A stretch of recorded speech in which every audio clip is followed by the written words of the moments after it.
Quer duplicar o valor da sua assinatura? Agora assinar o Observador dá acesso a todos os conteúdos e benefícios e ainda há uma anuidade ACP Bronze grátis. Terá vantagens que vão desde plano de saúde gratuito a descontos em combustível. Esta é uma assinatura que vale por duas. Assine hoje em observador.pt com 45% de desconto.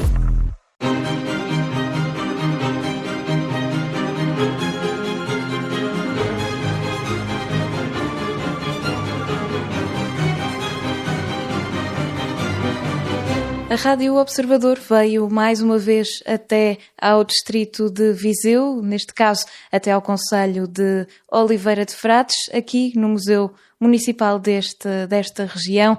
Comigo está o coordenador do museu, Filipe Soares. Já visitámos quase todo o museu e terminamos agora na raiz do nome desta terra. Vemos também ali alguns cartazes que há pouco falávamos que seriam de festas em que havia uma grande competitividade entre as regiões, precisamente, se calhar, para combater até o ditado popular de que a galinha da vizinha é melhor que a minha. A festa dos vizinhos não poderia ser, de facto, melhor.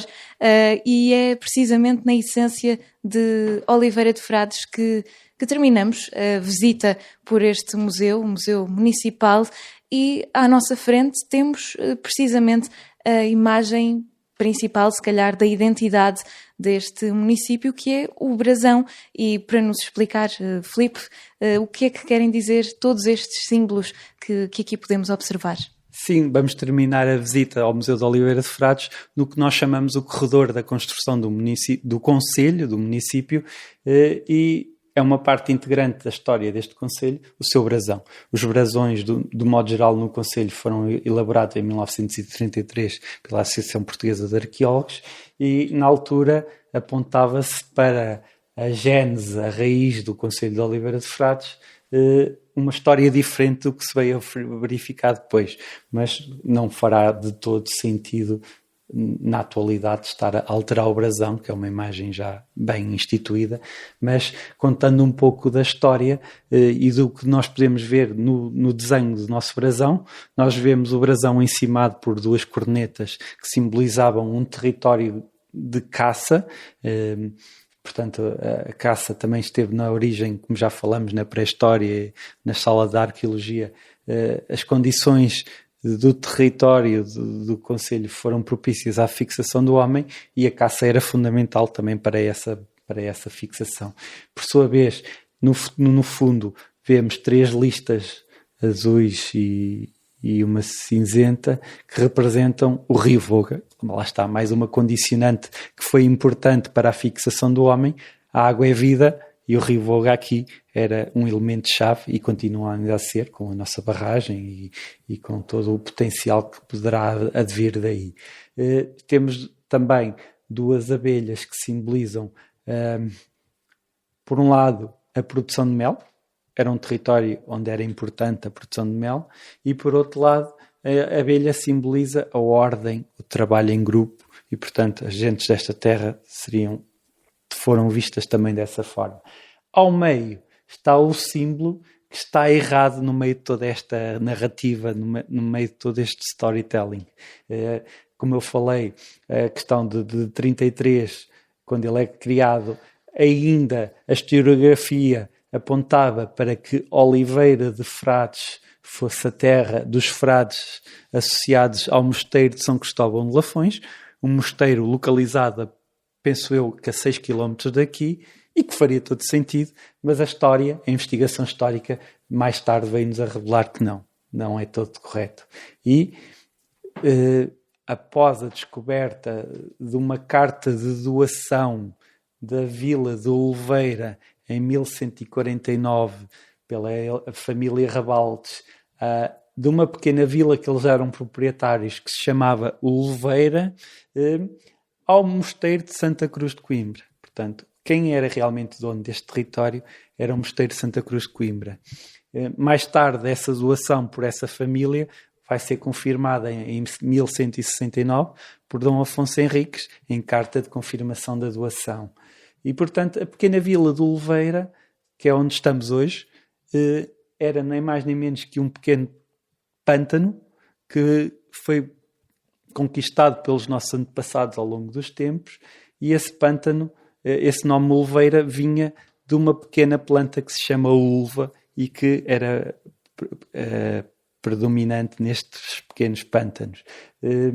Esta pequena vila de Ulveira então foi doada aos frades de Santa Cruz de Coimbra, e mais tarde, ali no século XV, XVI, não sabemos por que razão, deixam de escrever Oliveira e passam a escrever Oliveira de Frades, que não tem nada a ver uma coisa com a outra.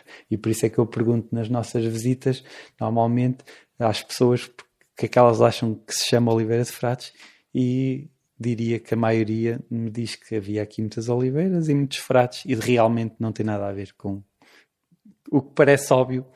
Não é na realidade, e a história está cá para nos ajudar a desmistificar e a conhecer melhor o nosso passado. E por isso é que descobrimos há muito tempo que a origem da Oliveira de Frades estava associada então a Santa Cruz de Coimbra, que é um mosteiro da Ordem do Cónigos Grande de Santo Agostinho, e não do mosteiro de São Cristóvão Lafões, que é da Ordem Cisterciense, de qual o símbolo é a flor de lis. Por isso, aquele símbolo está errado, mas como eu expliquei no início, achamos que não fará sentido neste momento estar a renovar o nosso brasão. É uma história que já está instituída, nós estamos cá depois para a contar corretamente.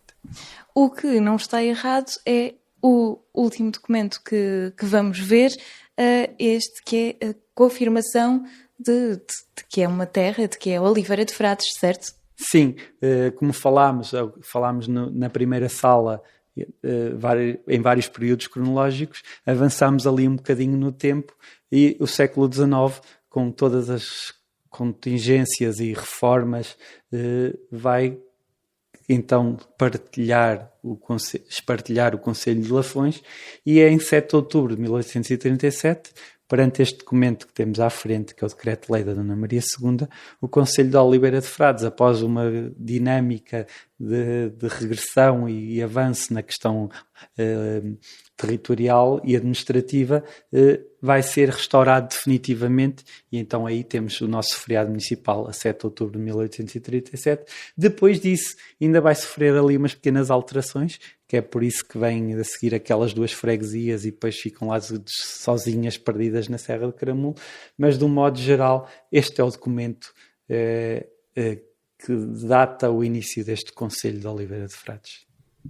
É o documento que data o início do Conselho, e este é o episódio que marca o fim da visita pelo Museu Municipal de Oliveira de Frades. Estivemos a percorrer as salas deste museu que contam a história deste município, um município dividido, como falámos no início desta visita, que foi acompanhada pelo coordenador do museu, Filipe Soares. Obrigada, Filipe, por esta visita. A visita fica por aqui, mas a nossa cultura regressa amanhã com um novo episódio.